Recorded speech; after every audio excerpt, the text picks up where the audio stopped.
Hello hi எல்லாருக்கும் வணக்கம்.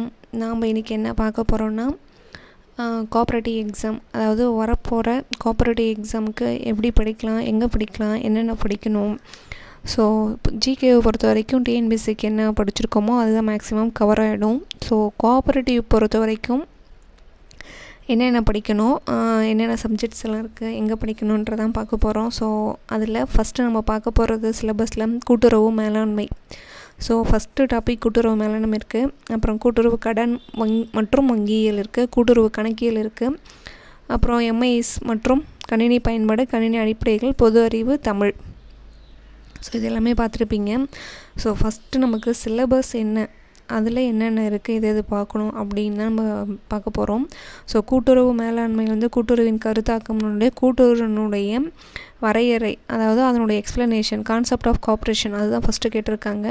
அடுத்தது கூட்டுறவு கோட்பாடுகள் பரிணாமம், அதில் London England, Paris France, Manchester England, so இதுவும் கேட்டிருக்காங்க. அதுக்கப்புறம் கூட்டுறவு மதிப்புகள், சுய உதவி, சுய பொறுப்பு, மக்களாட்சி, சமத்துவம், சமபங்கு, ஒற்றுமை. இது கூட்டுறவு மேலாண்மையில் இருக்கக்கூடிய ஃபஸ்ட்டு டாபிக். அடுத்தது பார்த்திங்கன்னா இந்தியாவிலும் வெளிநாடுகளிலும் கூட்டுறவு இயக்கத்தின் முன்னோடிகள் அப்படின்னு சொல்லிட்டு தியாகராஜர், குமாரசுவாமி ராஜா அப்படின்னு சொல்லிட்டு நிறைய பேர் கொடுத்துருக்காங்க.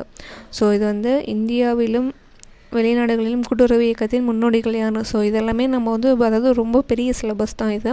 ஸோ இதில் இருக்கிறத நம்ம பார்க்க போகிறோம். இந்தியாவின் கூட்டுறவு இயக்கம் பரிணாமம் மற்றும் வளர்ச்சின்னு சொல்லிட்டு சுதந்திரத்துக்கு முன், அதுக்கப்புறம் என்ன கொடுத்துருப்பாங்கன்னா சுதந்திரத்திற்கு பின் எப்படி இருக்குது அப்படின்னு சொல்லியிருக்காங்க. அதுக்கப்புறம் புதிய பொருளாதார கொள்கையை அமல்படுத்திய பிறகு கூட்டுறவு நிறுவனங்களின் நிலை, அப்புறம் வெளிநாட்டில் கூட்டுறவு. ஸோ இந்த 5 டாபிக் இருக்குது. ஜெர்மனி கூட்டுறவு, இங்கிலாந்து, அதுக்கப்புறம் டென்மார்க்கு, ஜப்பானு கூட்டுறவு இயக்கம், அமெரிக்கா கூட்டுறவு, Italy, France, Israel, so Sweden, சீனா. இது வரைக்குமே பார்த்திங்கன்னா அந்த கூட்டுறவு மேலாண்மை தான். ஸோ அதுக்கப்புறம் பார்த்திங்கன்னா கூட்டுறவு சட்டம் வந்துடுது. நமக்கு இன்னொரு முக்கியமான விஷயம் என்னென்னா, இது எல்லாமே நம்ம பார்க்குறது கொஞ்சம் பெரிய சிலபஸ் தான். ஸோ இதில் முக்கியமானது ப்ரீவியஸ் இயர் கொஷின் பேப்பர், ஏற்கனவே நடந்த நிறைய கொஷின் பேப்பர்ஸ் எல்லாமே இருக்குது. ஸோ இதுக்கப்புறம் வரப்போகிற வீடியோஸில் பார்த்திங்கன்னா உங்களுக்கு syllabus plus previous year question பேப்பரை எக்ஸாமுக்கு எப்படி கொஷின் கேட்பாங்க அது நம்ம பார்க்க போகிறோம். இது நம்ம என்ன மாதிரி புக்ஸ், நிறையா பேருக்கு புக்ஸ் வச்சுருப்பாங்க. ஏன்னா சிலபஸ் இப்போ மாறி இருக்காங்க, பேட்டர்ன் மாறி இருக்குது. நம்ம கோஆப்ரேட்டிவ் படிக்கும்போது இருந்த புக்குக்கும் இப்போ இருக்கிற புக்குக்குமே நிறையா மாறி இருக்குது. அப்புறம் மார்க்கெட்டில் நிறையா புக்ஸ் எல்லாம் கிடைக்குது. ஸோ எந்த மாதிரி புக்ஸ்லேருந்து எடுக்கலாம், எடுத்து இந்த மாதிரி சிலபஸ்லாம் நம்ம கவர் பண்ணலாம், சிலபஸில் என்னென்ன கவர் பண்ணலாம், மேக்ஸிமம் எந்த புக்ஸ் பார்க்கலான்றது பார்க்கலாம். அது எல்லா புக்குமே நம்ம படிப்போம், இருக்கிற என்ன மாதிரி சோர்ஸஸ் எல்லாம் இருக்கும், எல்லா மெட்டீரியலுமே நம்ம படித்து எக்ஸாமுக்கு ப்ரிப்பேர் ஆகும். முக்கியமான விஷயம் என்னென்னா, நமக்கு போன இயர் நவம்பரில் தான் நோட்டிஃபிகேஷன் கொடுத்துருந்தாங்க. டிசம்பர் எக்ஸாம் வச்சாங்க, ஜனவரியில் நமக்கு இன்டர்வியூ அட்டெண்ட் பண்ணி நிறைய பேர் போஸ்டிங் வாங்கிட்டாங்க. ஸோ கம்மிங் நவம்பர் டிசம்பரில் நம்ம ஓரளவுக்கு நம்ம எதிர்பார்க்கலாம். கால்ஃபர் கண்டிப்பாக வரும். ஏன்னா இப்போ ஆகஸ்ட்டு சொல்லியிருந்தாங்க, அது ஆகஸ்ட்டே முடிய போகுது. ஸோ நெக்ஸ்ட்டு பார்த்திங்கன்னா நவம்பரில், போன இயர் நவம்பர் சொன்னாலும் இந்த இயர் நம்ம எதிர்பார்க்கலாம்.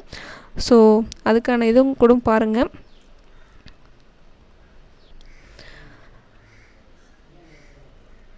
ஹலோ, இப்போ நீங்கள் பார்க்குறது ஏற்கனவே, அதாவது போன இயர் நடந்த கூட்டுறவு சங்கங்கள் மாவட்ட ஆள் சிறப்பு நிலையத்தினுடைய நோட்டிஃபிகேஷன். இது போன இயர் ஓகேங்களா. டேட் பார்த்திங்கன்னா 10/11/2023. ஸோ போன வருஷம் நவம்பர் மாதம் கால்ஃபர் வந்தது. ஸோ நம்ம இந்த நவம்பர் வரலான்றது நம்மள ஒரு எதிர்பார்ப்பாக வச்சுக்கிட்டு நம்ம அதுக்கு ப்ரிப்பேர் ஆகலாம். ஏன்னா போன நவம்பர் டு இந்த நவம்பர் கிட்டத்தட்ட 1 இயர் ஆக போகுது. ஸோ இந்த நவம்பரில் கால்ஃபர் வர்றதுக்கு மேபி சான்ஸ் இருக்குது. ஸோ அதுக்கு நம்ம ப்ரிப்பேர் பண்ணணும். ஸோ வீடியோ முழுசாக பாருங்கள், சேனலை சப்ஸ்கிரைப் பண்ணுங்கள். உங்களுக்கு வேறு என்னென்ன டீட்டெயில்ஸ் தேவைப்படுது, எந்த மாதிரியெல்லாம் கிளாஸு போகலாம், இதுக்கப்புறம் இந்த வீடியோஸ் போடணுன்றதும் கமெண்ட் செக்ஷனில் கமெண்ட்ஸ் பண்ணுங்கள்.